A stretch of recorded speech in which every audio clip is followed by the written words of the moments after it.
So let's deep dive into LangChain. For example, let's assume you are building a chatbot, right?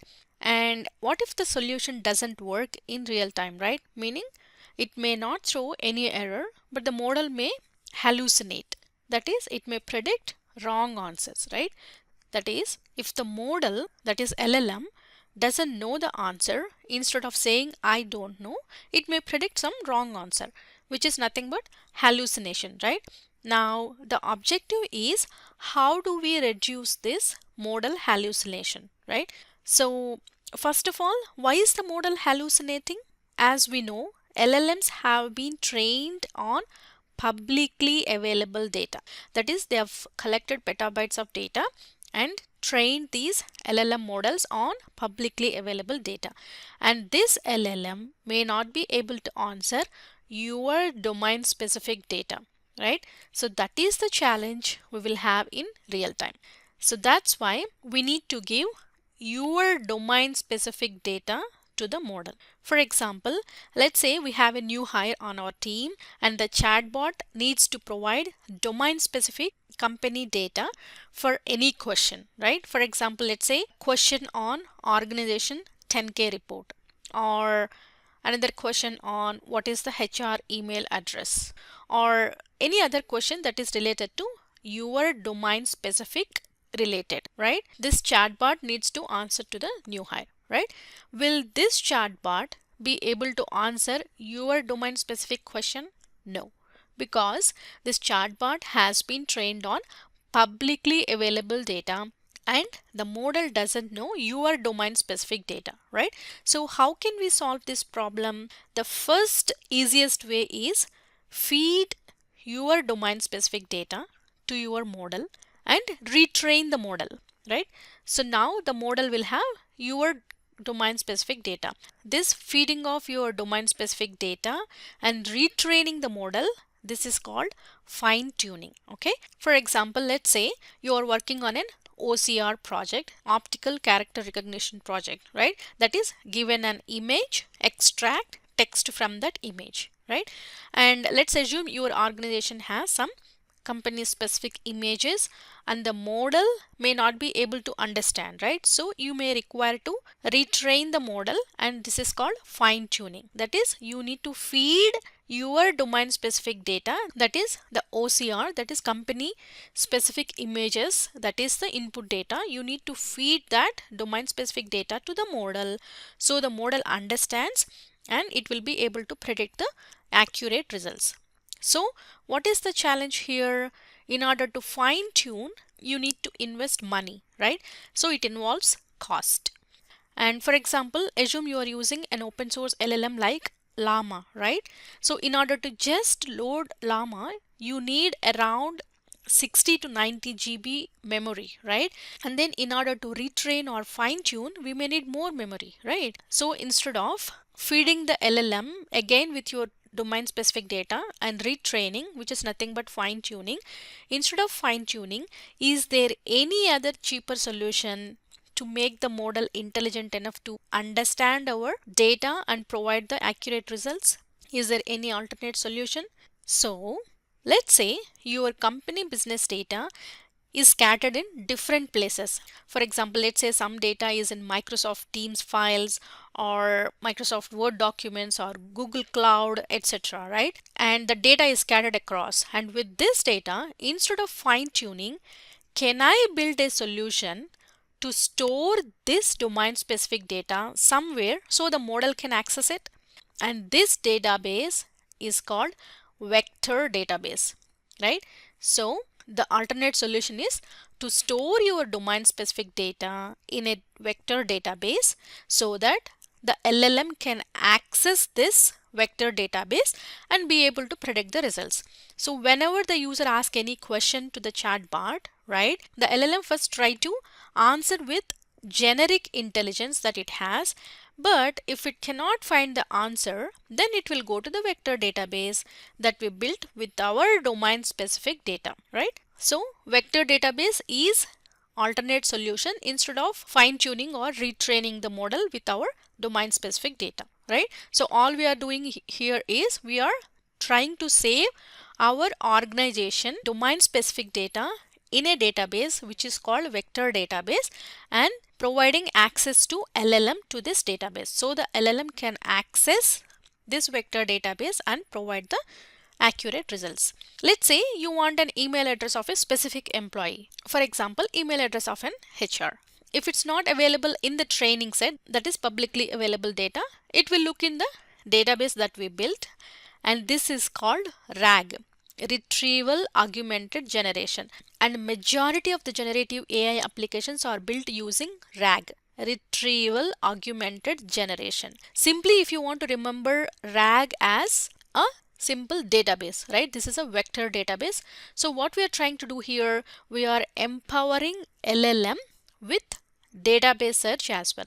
Instead of just relying on publicly available data, we are providing our company domain specific data to the LLM, so the LLM will be able to predict accurate results, right?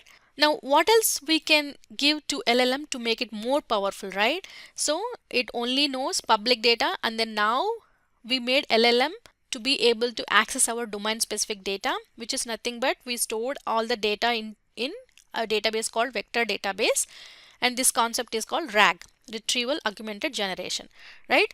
And what else we can do to make this LLM more powerful? Let me explain different scenarios so you can understand how we can empower an LLM, right? For example, let's say this is our chatbot and we are trying to ask a question, what is LangChain, right? So the LLM will be able to answer with a general intelligence, right? Because it already been trained on the publicly available data, LangChain.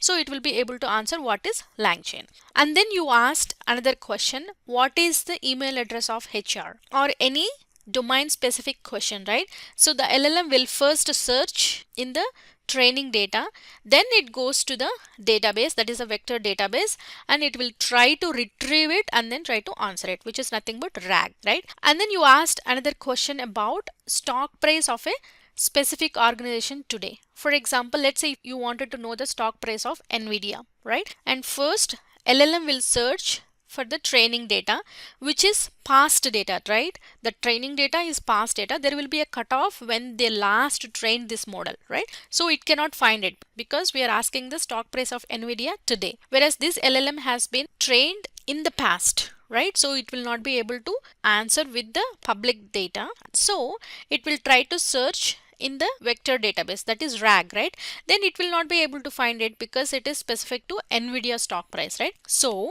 what else the LLM can do?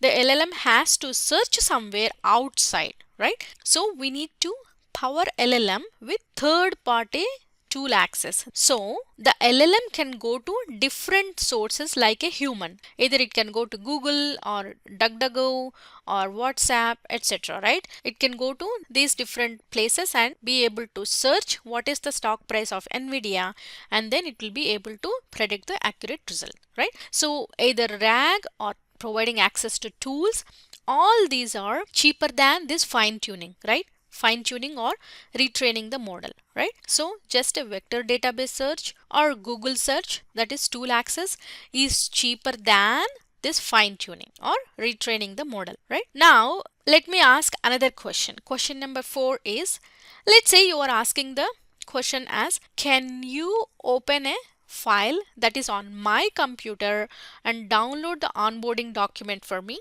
right? Let's say you ask this question to LLM, right? So in this scenario, what can we do to provide the access to LLM? If you want LLM to open a file that is on your computer, then you have to provide computer control, right? So that the LLM can access and provide the answer, right?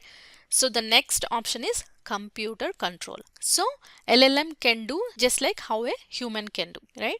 So far we saw fine tuning, that is the costliest option, and then saving all the domain specific data in a vector database and giving access to LLM so that LLM can do the database search, or providing access to tools like Google search or different search tools so that the LLM can do the search and provide the access, or provide computer control, right? In case if the LLM needs to open any file that is on your computer, right? And the fifth option is fine tuning. Let's say if option 1, that is publicly available data, or option 2, vector database search, or option 3, searching outside with the tools, or option 4, computer control. If none of these options are working, then obviously you will have to go for fine tuning, right? There is no other option. And we also need to ask the right questions to an LLM so it can respond with the right answer. This is called prompt engineering. So it is the way you ask the question, right? So if you do not ask the right question, then the LLM will not be able to provide the right answer.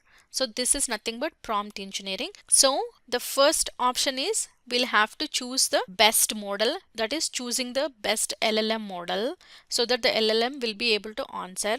In case if the LLM is not able to answer, then provide access to your domain specific data, which is nothing but vector database. And this concept is called RAG, retrieval augmented generation, or integrate with third party tools like Google or DuckDuckGo or different other search tools, right? Or provide computer control access, or fine tuning is another option, or prompt engineering, right? So you might have heard agentic AI, right? So agentic AI means giving all these powers to an LLM, that is power of your domain specific knowledge, or power of tools, or power of providing computer control access, or power of fine tuning, or power of asking the right question, which is nothing but prompt engineering, right? So once you are able to provide these different powers to an LLM, then the LLM will be able to accurately predict the results, right? But how do we learn all this, right? How are we able to empower an LLM? We use a framework called LangChain. So LangChain has different components. So let me take you there. So this is the official LangChain website, langchain.com. And here if you notice, it has, let me go to docs and click on LangChain. And for the documentation, let's go to version 0.1. This has the better documentation. So if you notice here, if you click on components, you can see different LangChain components, right? So model is nothing but to decide an LLM, right? So just by changing the name of the model, that is DeepSeek or Grok or Anthropic or OpenAI, etc., you will be able to use different models, right? So the switching between different models is very easy if you use LangChain. Or we will also learn tools. This will empower LLM, right? Or memory, right? So let's say if you are asking a sequential question, then the LLM need to remember and then it will be able to answer, right? So for that we are learning memory component. Okay, and we are also learning RAG, right? That is for the retrieval augment generation, right? And then we are also learning chains. We have different chains, so we will deep dive into chains as well. And we will also learn prompt engineering techniques. There are several prompt engineering techniques available, so we will deep dive into prompt engineering. And then we will also learn agents, right? So we will build multi-agent applications by using Crew AI. Okay, so instead of LangGraph, we will use Crew AI. So with this, I hope you got a decent idea on what we will be learning in the coming lectures, right? So let's learn one by one component of LangChain, and once you master all these different components of LangChain framework, then you will be able to build end-to-end generative AI applications, right? Thank you.